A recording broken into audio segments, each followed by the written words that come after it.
After a dismal start to the season for AlphaTauri, it appears like a lot is about to change for the Faenza-based team. Helmut Marko, Red Bull Motorsport Advisor, has hinted at significant changes for AlphaTauri next season. So far this season, the junior Red Bull team has disappointed, languishing at the bottom of F1's Constructors standings with only 2 points, courtesy of Yuki Tsunoda. While the Japanese driver's performances have improved throughout his first 2 years with the squad, rookie colleague Nyck de Vries has failed to settle despite the winter fanfare around his signing. The Formula E world champion came into the sport with a solid reputation, but frequent mistakes and a lack of speed in comparison to Tsunoda has left de Vries battling for a spot on the grid next season. In a remarkable reveal when speaking to the Inside Line podcast, when asked if he and team principal Christian Horner disagreed on matters, Marko said, "Not often, but sometimes we do.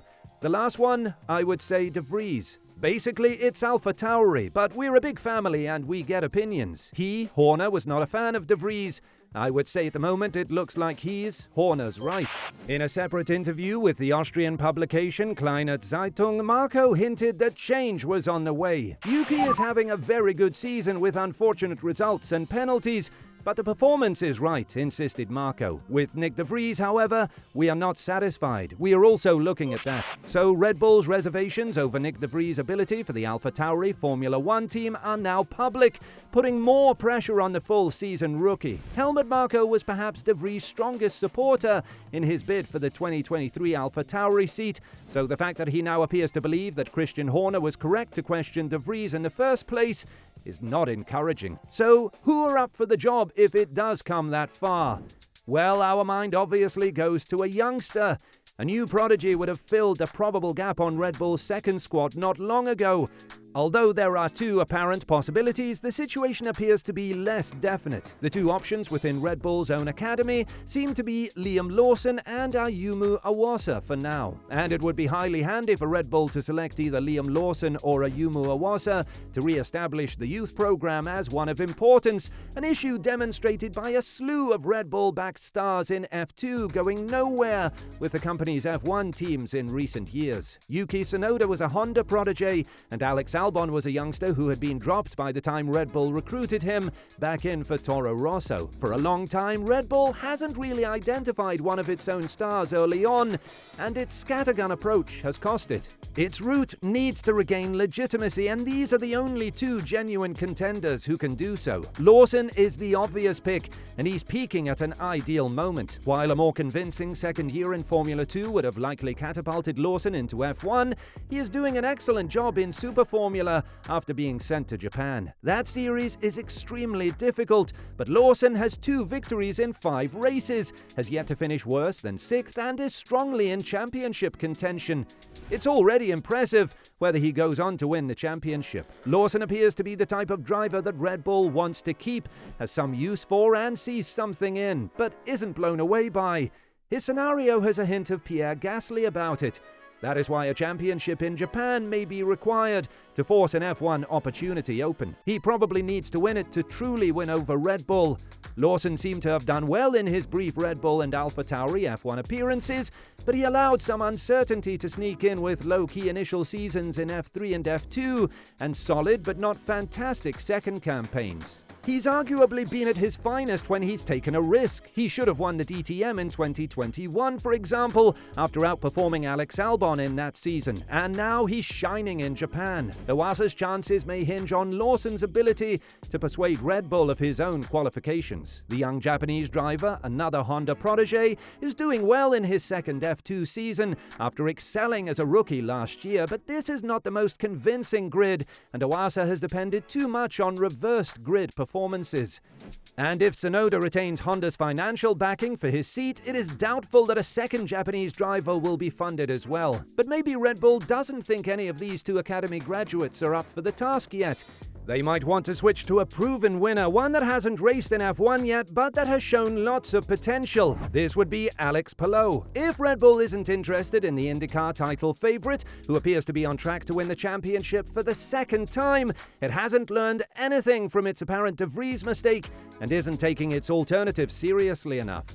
Palou is driving excellently in IndyCar, having established himself as a true star of the series after a unique junior single-seater career best defined as constantly making the best of a tough circumstance.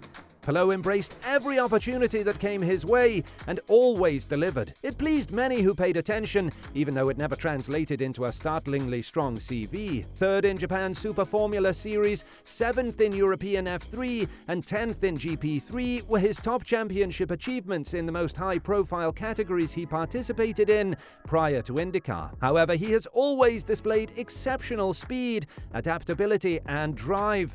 He's now prospering in IndyCar and, by all reports, doing well in the private F1 testing he's doing with McLaren. Palou has been in a contract dispute with both his current IndyCar employee, Chip Ganassi, and McLaren, with the latter intending to join him next season. In the meanwhile, his F1 testing and reserve driver job has been approved. Palou will soon have to make a major professional decision unless Red Bull intervenes and simplifies things, because Palou would very certainly trade his IndyCar triumph for a true opportunity at F1. He has stated that he wants teams to take him seriously and that he will listen to their concerns. Palou is unlikely to take anything for granted, but joining the Red Bull stable at his age, 26, would be a huge opportunity. Even though it would be a huge opportunity for Alex Palou himself, Red Bull might want a proven F1 winner. And guess what? They got one under contract right now, and that someone is none other than Mr. Bright Smile, the Honey Badger. As of right now, Red Bull has another multiple Grand Prix winner on its books, who is currently situated in the senior team, is familiar with the RB19 on the simulator, is poised to get relevant 2023 car track time, and is hungry for a return to the grid with something to prove next year. But would Red Bull want him? And would he want to take this step back? Daniel Ricciardo is the best choice if the most qualified driver is required. If that's the best asset, then so be it, because his marketability is ridiculous, and he's still insanely in demand for someone who isn't even racing in F1 right now. If it's about experience and being a team leader, it's Ricciardo, and if it's about evaluating someone for a future 2025 Red Bull racing seat, it's unquestionably Ricciardo again. Ricciardo, on the other hand, does not fit the bill in terms of young. If AlphaTauri is looking for someone to build around for the next few years, he's probably not the perfect choice. And if it comes down to the quickest, most versatile choice who will do the greatest job, well, it's not a given that it'll be Ricciardo. But assuming no incriminating evidence emerges from the Red Bull simulator or whatever tyre testing Ricciardo undertakes this year, indicating that he is a completely lost cause post-McLaren, Ricciardo will have to be in discussion.